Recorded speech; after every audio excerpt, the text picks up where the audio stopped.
قرآن مجید میں جب بھی اللہ تعالیٰ فرماتا ہے اتقوا اللہ، اس کا مطلب ہے کہ اللہ کے ساتھ تعلق کو قائم کرے، اللہ کے بارے میں شعور پیدا کرے، اس کے عذاب سے ڈرے اور اس کی رحمت کی امید رکھے۔ یہ سب تقوی کے مفہوم کا حصہ ہے۔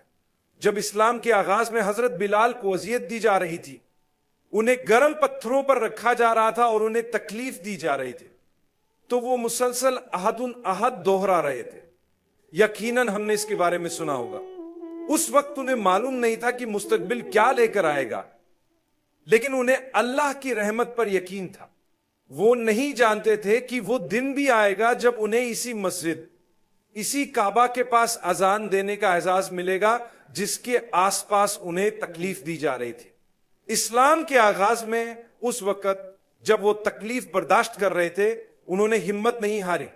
وہ یہ جانتے تھے کہ اللہ کا ایک بہتر منصوبہ ہے۔ جب فتح آئی تو وہ آپ کی توقع سے زیادہ میٹھی اور عظیم تھی۔ جب حضرت ابو بکر اور رسول اللہ مکہ مکرمہ میں کافروں کے ظلم اور ستم کا سامنا کر رہے تھے، تب صحابہ کرام کو اللہ کی رحمت پر مکمل یقین اور امید تھی، لیکن انہیں یہ معلوم نہیں تھا کہ اللہ نے فتح کے لیے کیا منصوبہ بنایا ہے۔ وہ فتح ان کے تصور سے کہیں زیادہ میٹھی اور بہتر تھی۔ جب حضرت موسیٰ کو فرعون کا سامنا کرنا پڑا، تب بھی انہیں یہ معلوم نہیں تھا کہ فتح کس شکل میں آئے گی یا کب آئے گی، لیکن وہ جانتے تھے کہ اللہ نے ان سے آخر فتح کا وعدہ کیا ہے۔ وہ اللہ کی رحمت پر امید رکھتے رہے۔ اسی لیے جب انہوں نے اللہ سے دعا کی، اے اللہ یہ فتح کب آئے گی، تو اللہ تعالیٰ نے حضرت موسیٰ اور حضرت ہارون کی دعا کو قبول کرتے ہوئے فرمایا، ہم نے تمہاری دعا قبول کر لی ہے، اب ثابت قدم رہو۔ اللہ کی رحمت اور مدد ان لوگوں کے ساتھ ہوتی ہے جو ثابت قدم رہتے ہیں، لیکن اللہ سے قربت حاصل کرنے کے سفر میں دنیاوی چیلنج آ سکتے ہیں۔ ہمیں کبھی بھی امید نہیں چھوڑنی چاہیے، چاہے ہم کسی بھی حالت سے گزر رہے ہوں، ہمیشہ ثابت قدم رہے۔ یہ کبھی بھی اس سے بدتر نہیں ہو سکتا جو حضرت بلال نے جھیلا۔ کیا انہیں فتح نہیں ملی؟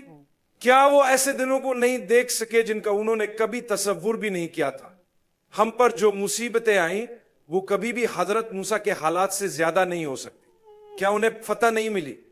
اور اللہ نے ان سے کہا تمہاری دعا قبول کر لی گئی ہے، لیکن فرعون کی تباہی کئی سال بعد آئی۔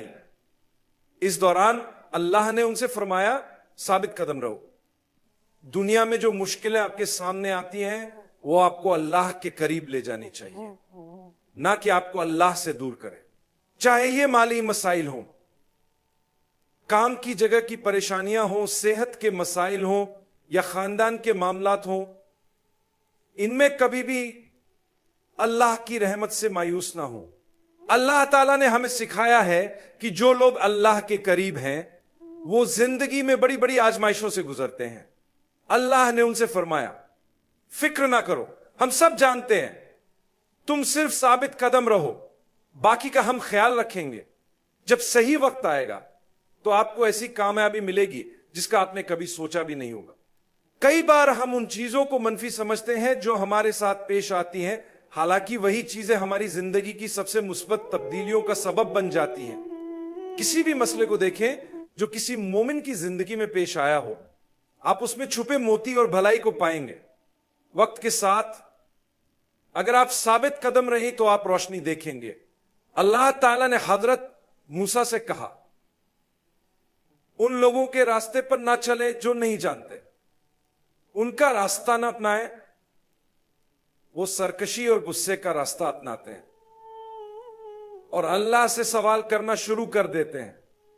ثابت قدم رہیں۔ آپ پہلے شخص نہیں ہیں جنہیں یہ مسئلے درپیش ہیں۔ اربوں لوگ پہلے ان سے گزر چکے ہیں، بلکہ ان سے بھی بدتر حالات کا سامنا کر چکے ہیں، لیکن فرق یہ ہے کہ وہ ثابت قدم رہے، انہوں نے کبھی امید نہیں چھوڑی۔ وہ امید کے ساتھ دنیا سے رخصت ہوئے اور آخر میں انہیں جنت کی وہ کامیابی ملی جو دنیا کی ہر مشکل اور پریشانی سے زیادہ میٹھی اور عظیم تھی۔ دنیا میں ہم کبھی کبھی کسی چیز کو اپنی زندگی کی سب سے بری بات سمجھتے ہیں، لیکن اللہ کی مرضی سے وہی چیز ہمارے لیے بہترین ہو سکتی ہے۔ مثال کے طور پر موت۔ اگر ہم کسی بیماری، مسئلے یا تکلیف کی وجہ سے مر جائیں تو یہ دنیاوی لحاظ سے ایک افسوسناک بات لگتی ہے، لیکن آخرت کے لحاظ سے یہ جنت میں جانے کا ذریعہ بن سکتی ہے۔ ہم ہمیشہ لوگوں سے کہتے ہیں کیا آپ جنت میں جانا چاہتے ہیں؟ وہ کہتے ہیں ہاں۔ پھر ہم پوچھتے ہیں کیا آپ مرنا چاہتے ہیں؟ تو وہ کہتے نہیں۔ تو پھر جنت میں کیسے جائیں گے؟ اللہ تعالیٰ فرماتا ہے اگر تم امید کے ساتھ مرو گے تو میں اپنے بندوں کے ساتھ ویسا ہی سلوک کروں گا جیسا وہ میرے بارے میں گمان رکھتے ہیں۔ اگر آپ اللہ کی رحمت کو یاد رکھتے ہیں، اس کی مغفرت پر امید رکھتے ہیں، تو اللہ آپ کے ساتھ اسی رحمت اور مغفرت کے ساتھ پیش آئے گا۔ رسول اللہ کی زندگی پر نظر ڈالیں۔ لوگوں نے آپ کے بارے میں بری باتیں کہیں، آپ پر ظلم و ستم کیا، آپ کے خلاف سازشیں کی، لیکن وہ اپنے ارادوں میں ناکام رہے۔ اللہ تعالیٰ فرماتے ہیں کہ ہم جانتے ہیں کہ وہ جو الفاظ ادا کر رہے ہیں، جو بری باتیں وہ کہہ رہے ہیں، وہ آپ کو تکلیف دے رہی ہیں۔ ہم جانتے ہیں کہ یہ الفاظ آپ کے دل کو تنگ کر رہے ہیں، آپ کے سینے کو تنگ کر رہے ہیں۔ تو اس کا حل کیا ہے؟ فسبح بحمد ربک، اپنے رب کی حمد اور تسبیح بیان کریں۔ کسی نے آپ کو برا بھلا کہا، آپ کہیں الحمدللہ۔ ہمارا مسئلہ یہ ہے کہ جب کوئی ہمیں برا بھلا کہتا ہے تو ہم اللہ کی ہدایت کو بھول جاتے ہیں، ہم امید چھوڑ دیتے ہیں اور غصے میں جواب میں انہیں برا بھلا کہنا شروع کر دیتے ہیں، بلکہ ہم 2 گنا زیادہ برا کہتے ہیں۔ انہوں نے ہمیں ایک جانور کہا تو ہم انہیں 10 جانور کہہ دیتے ہیں، لیکن یہ ایک مومن کی صفت نہیں ہے۔ ایک سچا مومن وہ ہے جسے کوئی برا کہے اور وہ مسکرا کر کہے اے اللہ انہیں ہدایت دے۔